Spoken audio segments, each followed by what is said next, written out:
We've got to the stage now where we're ready to put in the background on these flowers. What I've done previously is drawing the flower subjects and drawing the outline in with ink, and then I painted a background, a very loose wash of cadmium red and yellow ochre. So what I'm going to do now, I'm going to paint in the background. I've got a nice flat disposable palette surface here.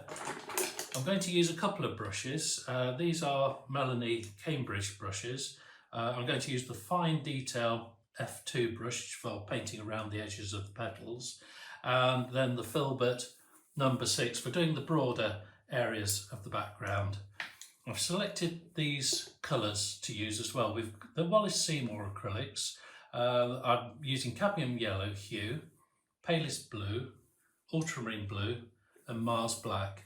You'll notice I'm not using any greens because I can mix my greens from the blues and the yellows. And surprisingly, Mars black and cadmium yellow also make very good greens. So let's squeeze some colour out and then we can start painting in the background. So you'll notice these colours are quite fluid when you squeeze them out, and this is really good for blending if you're doing something like a background. So there's the ultramarine blue. It's always a good idea to just try and judge how much paint you need for painting the subject so that you don't end up wasting the colours if you have to throw any away. So there are my colours, and the next step is start adding in the background. This surface is a canvas covered panel, and you tend to find with canvas covered panels that they are waterproof to a certain extent, so the acrylics won't soak in. They'll actually sit on the surface and it'll allow you to blend more easily. So starting with the Filbert 6, I'm going to start mixing a green with the ultramarine blue and the cadmium yellow. We'll just start going in on this corner, and it doesn't matter how evenly you mix the colours. I find it works better if the colours are a little bit uneven when you add them onto the surface. So just adding different colours and working down to the edges of the petals.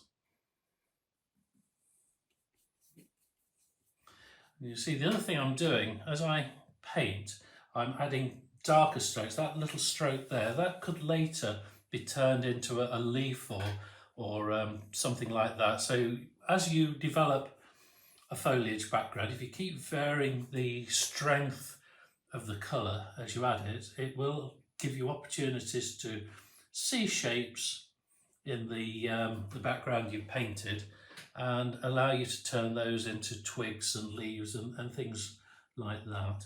I'm going in a little bit darker now. So what I intend to do now, I intend to progress through the entire subject until I've actually filled in the whole background.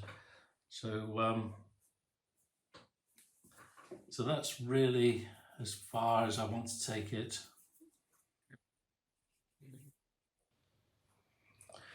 Right, we're at the satisfying stage now where we can start painting in the flower petals. So I've added an extra colour. This is titanium white. Titanium white is quite an opaque white, but if we apply it with nice fine brush strokes, it's quite important to paint the white in the direction that the petals are growing out from the centre, and then you'll get an impression of the veins that are in the petals.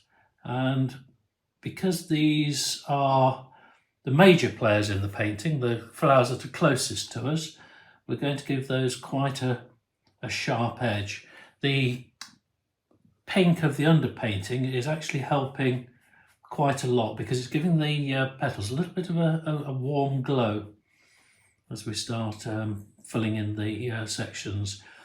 As I say, this one here, it's got quite sharp edges because it's closer to us. This one here is a little bit further away, so I'm going to use slightly looser strokes, and we'll just let those feather off into the background. So I'm not being anywhere near as careful with this one. We can use our fingers just a little bit just to smudge the edges too.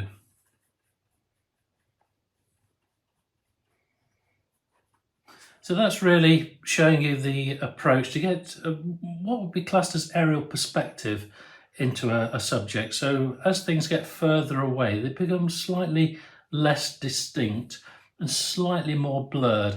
And then as they come into focus in the foreground, things get sharper and more defined.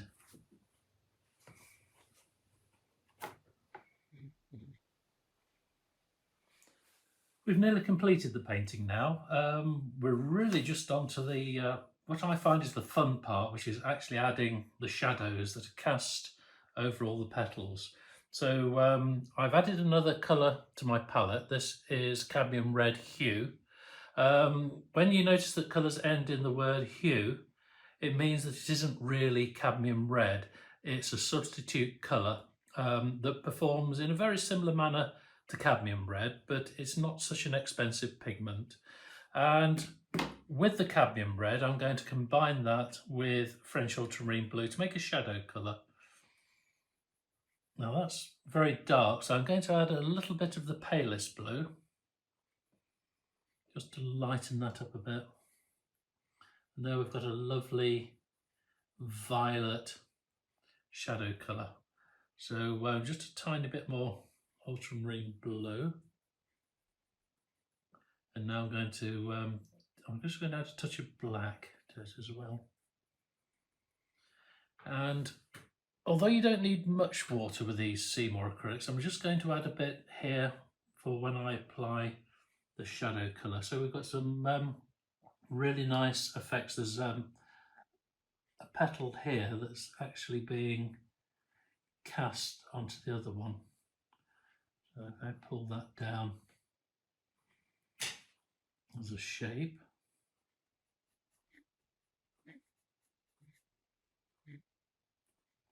and then we've got another one going across here.